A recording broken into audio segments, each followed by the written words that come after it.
मेरी ओर से आप सभी को प्रणाम। राधे राधे। अज्ञानतिमिरान्धस्य ज्ञानाञ्जनशलाकया चक्षुरुन्मीलितं येन तस्मै श्री गुरुवे नमः। गुरु पूर्णिमा के विशेष पर्व पर संपूर्ण भूमंडल में विराजित दिव्य महापुरुषों को मेरी ओर से दंडवत प्रणाम। आज के इस विशेष वीडियो में हम सब गुरु के महत्व के बारे में जानेंगे। 5 जुलाई 2020 आषाढ़ शुक्ल पूर्णिमा के दिन मनाए जाने वाला यह पर्व इस वर्ष भी हम खूब उत्साह से हर्षोल्लास से मनाएंगे। गुरु शिष्य के मिलन के इस महापर्व पर हम सब क्या करना चाहिए, क्या नहीं करना चाहिए, इस दिन इस वीडियो के माध्यम से जानने का प्रयास करेंगे। पहली बात तो यह है कि हमको पता होना चाहिए कि गुरु पूर्णिमा क्या है, क्यों मनाई जाती है गुरु पूर्णिमा। गुरु पूर्णिमा के इस अवसर पर हमको क्या क्या विशेष कार्य करने चाहिए। गुरु पूर्णिमा गुरु के प्रति श्रद्धा व समर्पण का पर्व है। यह पर्व गुरु के प्रति नमन एवं सम्मान का पर्व भी है। मान्यता है कि इस दिन गुरु का पूजन करने से गुरु की दीक्षा का संपूर्ण फल उनके शिष्यों को प्राप्त हो जाता है। भारतीय संस्कृति हमेशा से ही गुरु को सबसे ऊंचा दर्जा देती आई है और हमारी संस्कृति ने हमेशा से गुरु के प्रति श्रद्धा भाव को रखने का एक औचित्य बताया हुआ है। आचार्य देवो भव कहकर के हमारी प्राचीन परंपरा ने गुरु को असीम श्रद्धा का पात्र माना है। देखिए, इसमें कोई भी दो राय नहीं है कि जन्म देने वाले हमारे माता पिता ही हमारे प्रथम गुरु हैं। इसमें किसी प्रकार का कोई संशय भी नहीं है, परंतु जन्मदात्री माँ होती है, पिता पालन करने वाले हैं, परंतु गुरु हमारे जीवन को सही दिशा देने वाले होते हैं। गुरु हमारे जीवन में हमको सद्मार्ग पर चलने की प्रेरणा देने वाले होते हैं। हमारे संतों ने कहा कि शीश कटाए गुरु मिले तो भी सस्ता जान। अगर हमारा शीश भी उतर जाए तब भी हमको गुरु मिलते हो तो ये भी बड़ा सस्ता है। इसलिए गुरु का हमारे जीवन में बड़ा महत्व है। हमारे संस्कृत वांग्मय में जो गुरु शब्द की अर्थ करते हैं तो बताते हैं गु माने अंधकार, रु माने प्रकाश। जो हमको अंधकार से प्रकाश की ओर ले जाए वही सच्चा गुरु है, वही सदगुरु है। तो 5 जुलाई, इस बार 5 जुलाई को गुरु पूर्णिमा का विशेष पर्व आ रहा है। आप भी अपने जीवन में जिसको आपने गुरु बनाया हो, आप जरूर उनका पूजन अर्चन वंदन कीजिए। जरूर उनके प्रति समर्पण का भाव रखिए, श्रद्धा एवं विश्वास रखिए। इस साल गुरु पूर्णिमा के पर्व पर आप अपने अपने गुरु के पास जाइए। अगर नहीं जा पा रहे हैं तो आप उनको फोन कॉल करके या फिर किसी भी प्रकार से उनको स्मरण करके आप अपना शिष्य का दायित्व पूरा करें। देखिए, गुरु के प्रति हमारी श्रद्धा भाव, क्या क्या ऐसा विशेष कार्य है जो हमको इस दिन करना ही चाहिए। गुरु की महिमा इतनी आवश्यक क्यों है। देखो, मैं आपको एक बहुत महत्वपूर्ण बात बताने जा रहा हूं। रेत के भीतर अंडा देने वाला एक जानवर है, कछुभी। कछुभी आप समझ सकते हैं, एक मेल कछुआ और फीमेल, तो उसको कछुभी बोलते हैं। तो कछुभी जो है रेत के भीतर अंडा दे के आती है और विचार करती रहती है जल में बैठे बैठे अपने उस अंडों का। देखिए, विचार करने मात्र से उसके अंडे रेत में पड़े पड़े पक जाते हैं और बालकों का जन्म हो जाता है। ठीक ऐसे ही गुरु हमसे भले ही कितने भी दूर क्यों ना हो, अगर हम भी अपने घर में बैठे बैठे, अपने स्थान पर बैठे बैठे अगर उनका विचार करेंगे, अपनी चिंताओं को उन तक पहुंचाएंगे, उनका नाम स्मरण जो उन्होंने नाम शब्द दिया हुआ है उसको गाएंगे, तो उन तक हमारी हृदय की बात अवश्य पहुंचेगी, निश्चित रूप से पहुंचेगी। एक और आपको उदाहरण दूं। मछली जल में अंडे देती है, परंतु अपने अंडों को एकटक देखती रहती है, देखने मात्र से उसके अंडे पक जाते हैं। ऐसे ही हम भी अपने गुरु का एक दर्शन करते रहें, उनको मानते रहें, तो उनकी कृपा हमारे ऊपर भी बनेगी।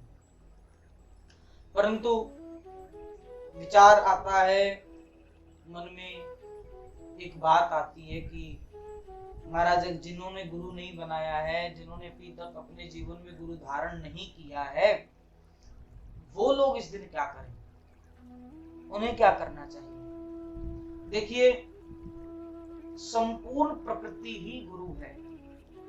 आपके जीवन में जिस किसी ने भी आपकी आध्यात्मिक यात्रा को करने में उन्नति की है, वो आपका प्रत्येक व्यक्ति आपका गुरु है। आध्यात्मिक यात्रा में जो उन्नति आपकी कर रहा है, वो आपका गुरु है। आप विचार कीजिए, आपकी आध्यात्मिक यात्रा कब से और कहां से शुरू हुई। और जिन्होंने अभी तो गुरु धारण नहीं किया, पहली बात तो निश्चित रूप से आप गुरु धारण कीजिए, क्योंकि जगह जगह शास्त्रों में प्रमाण आए हैं, गुरु बिन भव निधि तरहि ना कोई, कि गुरु का होना जरूर आवश्यक है।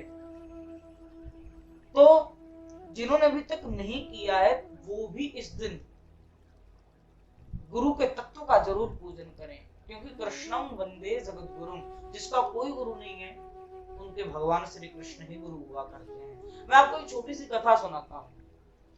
एक साधारण सा एक व्यक्ति था, निर्धन था। एक दिन की बात, उसके मन में विचार आया कि देखो, मेरे पास पैसा नहीं, कुछ भी किसी तरह का कुछ घर गृहस्थी को चलाने के लिए कुछ रकम नहीं है, तो मैं क्या करूं।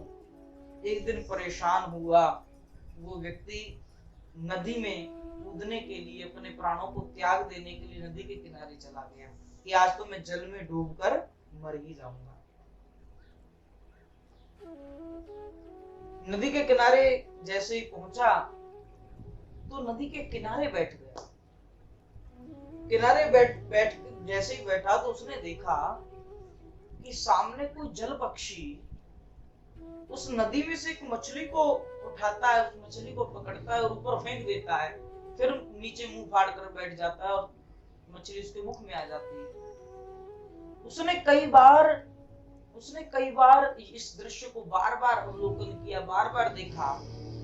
तो उसने मन ही मन विचार कर लिया कि अब हमको प्राण त्याग नहीं करने, अब तो हम भी यही खेल दिखाएंगे, अब तो हम भी यही करेंगे।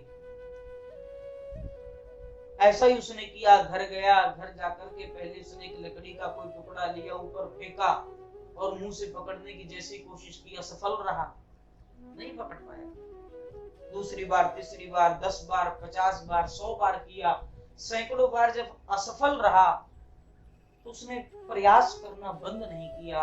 और एक दिन ऐसा आया, उसने ऊपर जैसे ही फेंका, वो लकड़ी उसके मुख में आ गई। फिर दूसरी बार, तीसरी बार, जब हजारों बार कर लिया, उसमें उसका अभ्यास पूरा पक्का हो गया, तब उसने उस लकड़ी को, टुकड़े को हटा करके एक तेज धार चाकू ले लिया और उस चाकू को ऊपर फेंकता है और उसको मुंह से पकड़ता है।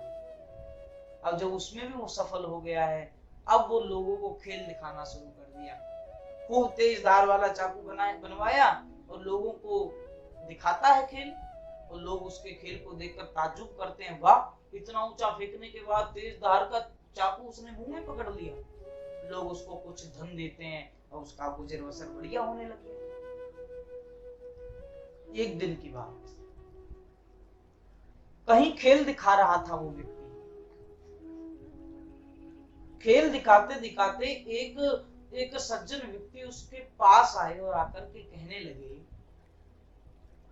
अरे भाई, तू खेल तो बहुत बढ़िया दिखाता है, हमको बड़ा पसंद है तेरा खेल, पूरा देखो गांव इकट्ठा होकर के तेरा खेल देखने का इंतजार करते हैं, परंतु तू आज एक बात बता, तूने ये खेल कहां से सीखा, तेरा गुरु कौन है, किस गुरु से तू ये शिक्षा लेकर के आया है, कौन तेरा उस्ताद है। उस व्यक्ति ने कहा, देखो खेल मैं दिखाता हूं, ये मुझे पता है कि मैं कैसे कैसे इसमें मैंने मेहनत की है, ये मैं ही जानता हूँ। परंतु आप मुझसे पूछ रहे हो कि गुरु कौन है। देखो मैंने अभी तक गुरु कोई नहीं बनाया, मेरा इसका कोई गुरु नहीं है। ये तो हम आप ही सीख गए, ये तो हमने अपने आप ही सीख लिया। अब जैसे ही उसने इस बात को कहा कि मैंने कोई गुरु नहीं बनाया, हमने कहीं से नहीं सीखा, इतना एक कहने मात्र से गुरु के तत्व का अपमान हो गया, गुरु तत्व का अपमान हो गया। अब तो महाराज हजारों लाखों बार वो खेल जो दिखा चुका था, ऊपर फेंक फेंक के चाकू, इस बार भी उसने उस तेज धार वाले चाकू को ऊपर फेंका, और जैसे ही उस चाकू को पकड़ने के लिए अपना मुंह आगे किया, इस बार मुख में वो चाकू को नहीं पकड़ पाया। इस बार चाकू सीधा उसकी नाक पर आई लगा और नाक ही कट गई। केवल इतना कहने मात्र से कि मैंने कब कोई गुरु नहीं बनाया, मेरे जीवन में कोई गुरु नहीं, गुरु के तत्व का अपमान हो गया। तो आपके भी जीवन में आध्यात्मिक उन्नति में आपका जो भी सहयोगी है, आपका कोई भी अगर आध्यात्मिक उन्नति में सहयोगी है, वो आपका गुरु है, तो आप निश्चित रूप से गुरु पूर्णिमा के दिन भले ही आपका कोई गुरु ना हो, तो भी आप जिनको मन से, जिनसे आपने कोई बात सीखी है, या आप जिनके प्रति अपनी श्रद्धा रखते हैं, आप उनके पास जाइए। नहीं जा पा रहे हैं तो फोन कॉल कर लीजिए। अगर वो भी संभव नहीं है तो मन ही मन उनका स्मरण कीजिए। अगर ये भी संभव नहीं है तो अपने घर में श्री कृष्ण ठाकुर जी की पूजन अर्चन वंदन करें। अब बात करते हैं कि कैसे गुरु पूजन करना चाहिए, इसकी विधि क्या है। तो प्रातःकाल सुबह उठ करके आप स्नान इत्यादि से निवृत्त होकर बिल्कुल शुद्ध अवस्था में अपने घर के मंदिर में जाएं और वहां पर एक चौकी पर अपने गुरु जी की तस्वीर रखें। अगर आप उनके पास पहुंच पाते हैं तो बहुत अच्छी बात है, अगर नहीं पहुंच पा रहे तो मंदिर में ही गुरु जी की तस्वीर को रखकर एक चौकी पर उनकी आरती पूजा इत्यादि, जिस प्रकार हम देवताओं की पूजा करते हैं, ठीक ऐसे ही हमको गुरु जी की भी पूजा करनी चाहिए। अगर जा पा रहे हो तो गुरु जी के लिए फल, दक्षिणा, कुछ भेंट, कुछ वस्त्र, कुछ मिठाई इत्यादि आप लेके जा सकते हो, क्योंकि आज का दिन उनके प्रति समर्पण का दिन होता है। आप जरूर गुरु पूर्णिमा के इस विशेष पर्व पर गुरु जी का आशीर्वाद लेना ना भूलें।